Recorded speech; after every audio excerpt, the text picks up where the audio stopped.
इस क्लास में हम उचित सर्वसमीकरणों का प्रयोग करके निम्नलिखित का गुणनखंड ज्ञात कीजिए इस प्रश्न को हल करेंगे।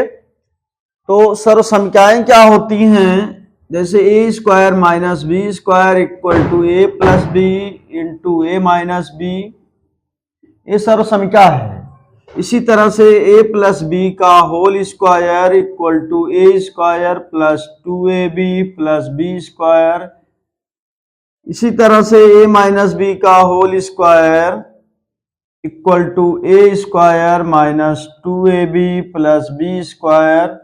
इसी तरह से बहुत सारी सर्वसमीकरण हैं बीजगणित में। तो इन सब मतलब इसमें जो उचित है, जो सर्वसमीकरण इसमें प्रयोग की जा सकती है, उसको प्रयोग करके हम इस का गुणनखंड करना है।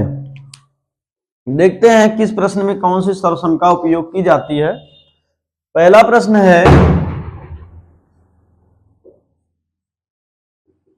9x square plus 6xy plus Y square. इसको हम एडजस्ट करेंगे।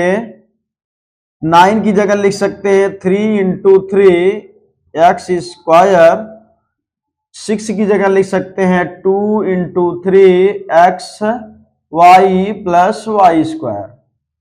अब हम इसको लिख सकते हैं 3 इंटू 3 मतलब 3 का स्क्वायर भी लिख सकते हैं। 9 की जगह हम 3 का वर्ग लिख सकते हैं। अब इसको हम एक ही मिला के लिखेंगे 3x का होल स्क्वायर, और इसको लिखेंगे 2 इंटू 3x, एक में y प्लस वाई स्क्वायर। अब देख रहे हैं इसमें कौन सी सर्वसंख्या दिख रही है? A square plus 2ab plus B square, यही सर्वसंख्या दिख रही है। तो A square plus 2ab plus B square equal to A square plus B square, यही सर्वसंख्या इसमें दिख रही है। तो ए की जगह पर 3x है, बी की जगह पर y है। ये हो जाएगा 3x प्लस वाई का होल स्क्वायर। इसको अलग अलग लिख देंगे 3x plus Y into 3x plus Y. ये गुणनखंड हो गया। इस पहले प्रश्न का इस सर्वसमीकरण का उपयोग करके गुणनखंड किया गया। इसी तरह से अब दूसरा प्रश्न है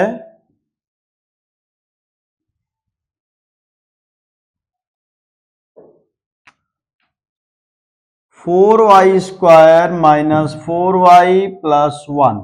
इसको हम लिख सकते हैं 2 इंटू 2y का स्क्वायर, 4 की जगह 2 इंटू 2, या आप 2 का वर्ग लिख सकते हैं, 2 का स्क्वायर लिख सकते हैं, माइनस 4 की जगह 2 इंटू 2y प्लस 1, इस तरह से लिख सकते हैं। और इसको और एडजस्ट करेंगे, हो जाएगा 2y का whole square minus 2 into 2y into 1 यहां लिख सकते हैं, प्लस 1 का स्क्वायर लिख सकते हैं। अब यहां पर देख रहे हैं कौन सा संख्या दिख रही है? A square minus 2ab plus B square, A square minus 2ab plus B square equal to A square minus B square, यही सर्वसंख्या यहां दिख रही है। ये हो जाएगा 2y माइनस 1 का होल स्क्वायर। इसको अलग अलग लिख देंगे 2y minus 1 into 2y minus 1, गुणनखंड हो गया इसका।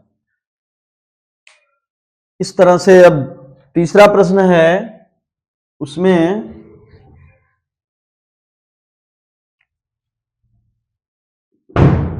x square minus Y square upon 100। इसमें देखते हैं कौन सा संख्या उपयोग की जाती है। इसको लिख सकते हैं x square minus Y square upon 100 की जगह लिख सकते हैं 10 घाते 2।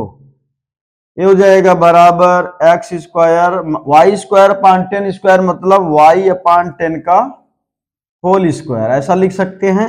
यहां पर a square minus B square सर्वसंख्या स्पष्ट दिख रही है, अतः इस सर्वसंख्या का उपयोग करेंगे कौन से? A square minus B square equal to A plus B into A minus B, यही सर्वसंख्या दिख रही है। तो इस सर्वसंख्या से देखिए, ए की जगह x है, बी की जगह y अपान 10 है, ये हो जाएगा ए plus B into A minus B, ये हो जाएगा x प्लस वाई अपान 10 इंटू एक्स माइनस वाई अपान 10, y upon 10, x plus Y अपान 10, x माइनस वाई अपान 10। इस तरह से इस तीसरे प्रश्न का भी गुणनखंड हो गया।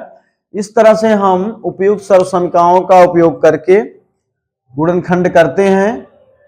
वीडियो अच्छी लगी हो तो लाइक, शेयर और सब्सक्राइब करें। ओके।